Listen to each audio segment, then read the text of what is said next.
Everyone, welcome to a new blog. আজ হলো ছুটির দিন, যদিও বুধবার, আশুরার ছুটি, সরকারি ছুটির দিন। ভাবলাম ছোট একটা ব্লগ বানিয়ে ফেলি। সকালবেলা ঝলমরে রোদ, সকাল থেকে ব্লগটা শুরু করছি। আর আমাদের একটু গাছের আপডেট দিই। আমার গাছের আপডেটগুলো দিতে না খুব ভালো লাগে। বাজার থেকে হলো করলা, একদম পাকা একটা করলা, পাকাই ছিল মোটামুটি। ওটার বিচি ফেলে মনিদিতে একটা চারা গাছ বের করেছিল। আমি ভাবিনি ওটা থেকে গাছ বের হবে, মানে ফল হবে, ওটা আশা করিনি যে করলা হবে। মনিদি লাগিয়েছে, হোক লতা পাতা, দেখা যাক কী হয়। তো এখন না, আমরা প্রতিদিনই টুকে দেই ফুল আসলো কি না, কি হলো। পরে দেখলাম যে ফুল এসেছে, ছোট করলার মতো মনে হচ্ছিল, আবার মনে হচ্ছিল এটা পাতা কিনা। তো একটু একটু করে দেখি বেড়ে বেড়ে করলাটা হচ্ছে। 4টা করলা হয়েছে, কালকে 3টে দেখেছি, আজকে 4টা। আমি দেখাচ্ছি বাবা, করলা দেখাবে? খুব ভালো লাগছে দেখে, নিজেদের গাছের একটা ফলও খুব মজা। এখানে লাগানো হয়েছিল। আর এই যে আর কিছু বিলাতি ধনিয়া পাতায় গাছ, মানে এটাও বাজার থেকে আনার পরে গোড়াটা নিচে মনিদি এরকম লাগিয়ে দিল। এখান থেকে একটা একটা পাতা বড় হবে, ছিঁড়ে তরকারিতে খাওয়া যাবে। এই হলো আমার ছোট সবজি বাগান আর কি বলা যায়। আমার এই গাছটাও ভালো হয়েছে, অরিগানো গাছটা। অরিগানোর একটা পাতা শুকিয়ে পিজা খাবে না বার্গার খাবে অরিগানো দিয়ে? বার্গার, ওকে। নয়নতারারও ফুল এসেছে আজকে, মোটামুটি ভালোই। টপগুলো না এরকম পেন্টিং কালার করলে মনে হয় ভালো লাগে, কিন্তু সে সময়টা করে উঠতে পারছি না মেয়েকে নিয়ে। সবগুলো টপই এরকম সুন্দর করে কালার করে ফেললে কালারফুল লাগবে আর কি, ভাইব্রেন্ট লাগবে। নির্ঘুম রাত কাটানোর জন্য চোখের নিচে ডার্ক সার্কেল স্থায়ী হয়ে গেছে। একটা আপুর ভিডিও দেখেছিলাম, বলেছিল আগে স্মোকি আই করতাম, একটু কালো, যেটা কালো মানে আইশ্যাডোর প্যালেটের ভিতর যেটা একটু ডার্ক কালো থাকতো সেই প্যালেটটাই নিত, স্মোকি আই করতো। আর এখন পার্মানেন্টলি স্মোকি আই হয়ে গেছে, লাগে না। মুখও শুকিয়ে গেছে, মানে আমার মেয়ের মুখ শুকিয়ে অল্প একটু হয়ে গেছে। বাবা এটা খুলো না, এখন না, বিস্কিট না, খাইনি সকাল থেকে। যা একটু খাইছিলাম তত বমি করে দিয়েছে। হলো কয়দিন ধরে কাশি বলতে অনেক দিনই কাশি, জন্মদিনের পর থেকেই কাশি শুরু হয়েছে। সেই মে মাসের 25-26 থেকে কাশি শুরু হয়েছে। জুন মাসটা পুরো মানে একটু একটু কাশি হয়, সারাদিন কাশিটা একটু ঠিক হয়, কিন্তু রাতে শোবার পরেই কাশিটা হয়, কাশতে কাশতে বমি করে দেয়। পরে ডাক্তার দেখালাম, মানে ওই লেভেলে বমি করতো না, অল্প করতো, কিন্তু ডাক্তার দেখানোর পরে যে ওষুধটা খেলাম, রিসেন্টলি যে ডাক্তার দেখিয়ে আসলাম, ওই ওষুধ খেয়ে মেয়ের বমি মনে হয় আরও বেড়ে গেল। বমি কমার ওষুধ দিল, বা কাশি, শুষ্ক কাশি কমার। রাত ধরে খেলে আমার টেনশন, মেয়েকে কোলে নিয়ে বসে আছি, শোয়া দিলেই মানে গড়গড় করে, খাওয়া তো খাই না, যেটুকু একটু জল খেলো বা যে ওষুধ খেলো ওগুলোই গড়গড় করে ঢেলে দিচ্ছে। আর এত খারাপ লাগে, মেয়েটা বমি করতে করতে একদম ক্লান্ত হয়ে যায়, রাতে ঘুমায় পড়ে যায় আর বমি করছে, আমি কোলে নিয়ে বসে আছি। কত রাত যে ঘুমায় নেয়, মানে টানা রাতে একটা ফোঁটাও ঘুমানো যায় না, মেয়েকে নিয়ে বসে আছি। সকাল হওয়া দেখি একদম। গতকাল রাতেই 2বার উঠলো, কিন্তু ওরকম বমিটা করে নাই, কাশি উঠছিল। দেখা যাক তাড়াতাড়ি ভালো করে দেয়। বাচ্চারা কেন অসুস্থ হয়, সৃষ্টিকর্তা আমাদেরকে বড়োদেরকে এই কষ্টটা দিতে পারে না, বাচ্চাদেরকে কেন এই কষ্টগুলো দেয়। এখন হলো মেয়েকে একটু ডাবটা কেটে দিই, শরবত টাইপের কিছু দিয়ে যদি সে খাওয়াটা হয়। যে ডাব ওর বাবা আনার চেষ্টা করে, ডাবও খাওয়ার পরও লাভ হয় না, একটু পর পরে ডাবটাও দেখা যায় যে ওর একটা লিমিট আছে, হয়তো কয়েক চামচ খেলো বা এতটুকু খেলো, তারপর আবার করে দেয়, তুমি করে দেয়। এখন হলো ডাবটাকে কেটে ওকে একটু দেই।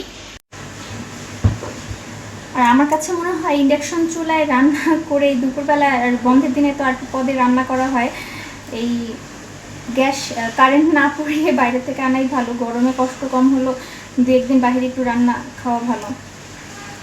আমাদেরও একটু ব্রেক দরকার, কারণ মেয়ের পিছনে এই নির্ঘুম রাত, তারপর বাবা ডাবটা অনেক শক্ত, পারতেছি না, নির্ঘুম রাত। এরপরে এই রান্নার ঝামেলা, সকালে একটা রান্না হয়েছে, খিচুড়ি খেয়েছি আমরা। ছুটির দিন মানে একটু বুয়া আর কি, বিক্রমপুরের বুয়া খাওয়া হয়, ভর্তা ভাজি, তো পাচ্ছি না।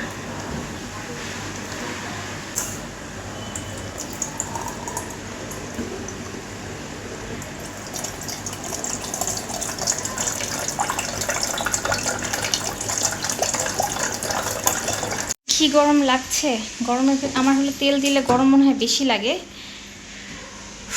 প্রচুর ঘামছি। তেল দিলাম অনেকদিন পরে, ভাবলাম যে একটু তেল দিয়ে ভালো করে স্নান করি, ভালো ঘুম হবে। কারণ বাবা এটা তোমাকে দিব, তোমার স্ট্র কোথায় মা?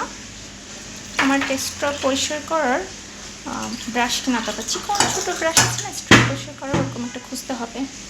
ওর বাবা হলো বাজার করে নিয়ে আসুক, বাজারটা যে সব গুছিয়ে রেখেই তাড়াতাড়ি আমরা শাওয়ারে যাব। মা মেয়ে আজকে ঝর্ণা দিয়ে স্নান করবে, মা আমরা শাওয়ারে যাব। ওকে, শ্যাম্পু করব, সুন্দর করে স্নান করে ভালো একটা ঘুম দিতে হবে। না ঘুমিয়ে ঘুমিয়ে আমাদের দুই মা মেয়ের অবস্থা কাহিল। ওর বাবারও কষ্ট হয় অবশ্য, সারা রাত এরকম নির্ঘুম থেকে আর সারাদিন অফিস করা, মায়া লাগে বেচাটার জন্য।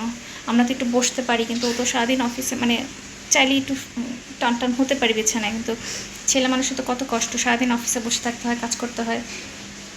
আজকে আমার হাজব্যান্ডের খাসির মাংস কিনতে যেয়ে মন মেজাজ দুইটাই নাকি অনেক খারাপ হয়ে গেছে। মানে ও চেয়েছিল সম্ভবত পিছনের দুইটা পা, মানে ওরা সামনের পা বা কীরকম একটা, ওরা এর সাথে অনেক চর্বি হাড় মিলে, মানে মাংস দেখে ওর খুব মন খারাপ হয়ে গেল। মানে অর্ধেকটাই প্রায় চর্বি দিয়ে দিয়েছে, চর্বি আর চর্বি। এখানে 3 কেজির মতো মাংস আছে, এর মধ্যে বোধহয় 1 কেজির উপরেই হয়তো চর্বি।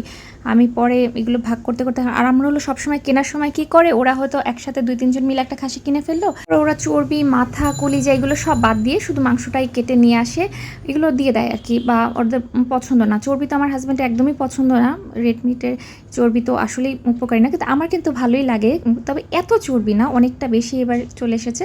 তো আমি 3 কেজি দিয়ে মোটামুটি 4-5 পোটলা করলাম। আমরা 2 জন মানুষই তো খাই। আর ও ইপসিও আছে এখন নতুন সদস্য আমাদের, ইপসিও পছন্দ করে খাসির মাংস। এই যে চর্বিতে ভরা পুরো, এই যে একটা বলি হলো চর্বি আমি আলাদা আলাদা করছিলাম, তো সবগুলোর ভিতর একটু রাখলাম। এবার চিন্তা করছি একটু চর্বি আলাদা রেখে দেবো, চর্বি দিয়ে নাকি বুটের ডাল খেতে মজা লাগে। মাংসগুলো তাড়াতাড়ি ফ্রিজে সব ভরে এখন হলো জামার জন্য একদম ফ্রিজ থেকে নামিয়ে ঠান্ডা ঠান্ডা আম কেটে রাখছি।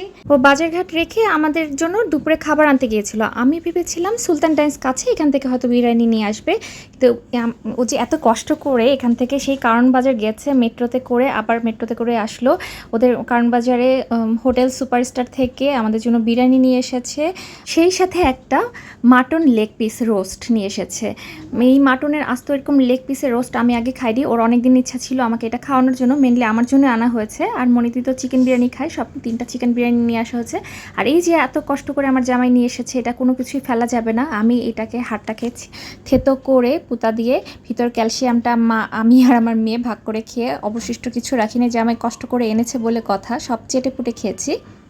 মানে এত ভারী খাবার খাওয়ার পরও দেখেন আমার অবস্থা। এরপরে আমরা ফল নিয়ে বসেছি দুপুরবেলা, একদম সবাই আম খাচ্ছি, মন ভরে আম খাচ্ছি। আর টিভিতে একটা ইউটিউবে ব্লগ দেখছিলাম, আমাদের পছন্দের কিছু চ্যানেল আছে, সেগুলো আমরা শুক্রবার একসাথে বসে দেখি, ভালো লাগে আর কি। তো ফলটাও খুব ভালো লাগছে, মানে খাওয়ার পরে একটু ফল খেলে বা একটু মিষ্টি জাতীয় জিনিস খেলে কিন্তু বেশ ভালোই লাগে। আর আজকে তেমন কোনো প্ল্যান নাই, আজকে তো বন্ধের দিন, তারপর বিকালের দিকে হয়তো একটু বের হওয়া হবে। সবচেয়ে বেশি যেটা প্রয়োজন ঘুম, আমরা 3 জনই আজকে চাচ্ছি যে একটা টানা 1 ঘন্টা অন্তত ঘুমাতে পারি।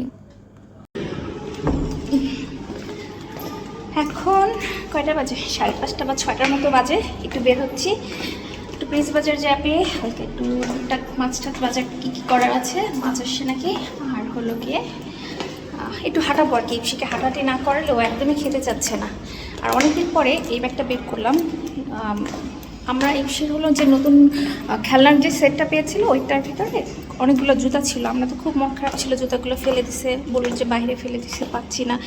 আজকে ব্যাগটা খোলার পরে মোবাইল রাখতে যেয়ে দেখি কি এই ব্যাগের ভিতরে সেই 16টা জুতা, মানে পেয়ে খুশিও লাগলো, আবার মনে হলো আরে মেয়েটাকে রাখো করলাম।